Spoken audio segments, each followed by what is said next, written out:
ஜனவரி 15 நடைபெறக்கூடிய அவனியாபுரம் ஜல்லிக்கட்டுக்கான இறுதிக்கட்ட ஏற்பாடுகள் முழுவீச்சில் நடைபெற்று வருகின்றன. விவரங்களுடன் நிகழ்ச்சிய செய்தியாளர் கருணாகரன் விவரம் என்ன? தேவப்பிரியன், தை மாதத்தின் அந்த முதல் ஜல்லிக்கட்டு, மதுரை மாவட்டத்தின் அந்த முதல் ஜல்லிக்கட்டானது மதுரை அவனியாபுரத்தில் நாளை மறுநாள் தொடங்குகிறது. காலை 7 மணிக்கு தொடங்கக்கூடிய அந்த ஜல்லிக்கட்டானது மாலை வரை நடைபெறும். இந்த ஜல்லிக்கட்டு இந்த நடைபெறும் இன்னும் 2 நாட்களில் உள்ள சூழலில் முன்னேற்பாடு பணிகள் தீவிரமாக நடைபெற்று வருகிறது. அங்கு அந்த திருப்பரங்குன்றம் சாலையில் உள்ள அந்த பகுதியில் போக்குவரத்து தடை செய்யப்பட்டு அங்கு வாடிவாசல் அமைக்கப்பட்டு தற்பொழுது வர்ணம் பூசும் பணி நடைபெற்று வருகிறது.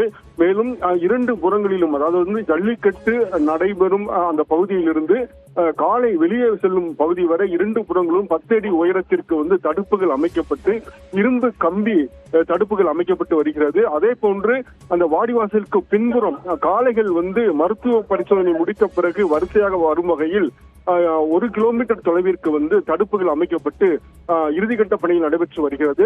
லேசான சாரல் மழை பெய்து கொண்டு இருந்தாலும் ஜல்லிக்கட்டுக்கான முன்னேற்பாடு பணிகள் தீவிரமாக நடைபெற்று வருகிறது. இந்த ஜல்லிக்கட்டு நிகழ்வை மதுரை மாவட்ட ஆட்சியர் கண்காணிப்பில் மதுரை மாநகராட்சி ஆணையர் ஏற்பாடுகளை செய்து வருகிறார். மேலும் மதுரை மாநகர காவல் ஆணையர் லோகநாதன் தலைமையில் 2000க்கும் மேற்பட்ட போலீசார் பாதுகாப்பு பணியில் ஈடுபடுத்தப்படுவார்கள். அதே போன்று ஜனவரி மாதம், அதாவது 16ஆம் தேதி பாலமேட்டில் ஜல்லிக்கட்டு நடைபெறுகிறது. அதை துணை முதல்வர் உதயநிதி ஸ்டாலின் தொடங்கி வைக்க உள்ளார். அதற்கு அடுத்த நாள் அலங்காநல்லூரில் ஜல்லிக்கட்டு நடைபெற உள்ளது. அந்த ஜல்லிக்கட்டை தமிழக முதல்வர் மு.க. ஸ்டாலின் தொடங்கி வைக்கிறார். இந்த 3 ஜல்லிக்கட்டிலும் பரிசு மழை பொழிய காத்திருக்கிறது. முதல் பரிசாக சிறந்த வீரருக்கு கார் பரிசாக வழங்கப்படும்.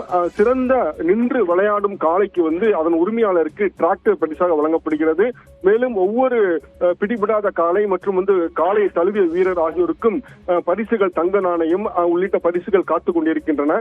எனவே அந்த பொங்கல் திருநாளில் மக்கள் ஆவலுடன் எதிர்பார்க்கக்கூடிய அந்த ஜல்லிக்கட்டுக்கான பணிகள் முழுவீச்சில் நடைபெற்று வருகிறது. தேவப்பிரியன், விரிவான தகவலுக்கு நன்றி கருணாகரன்.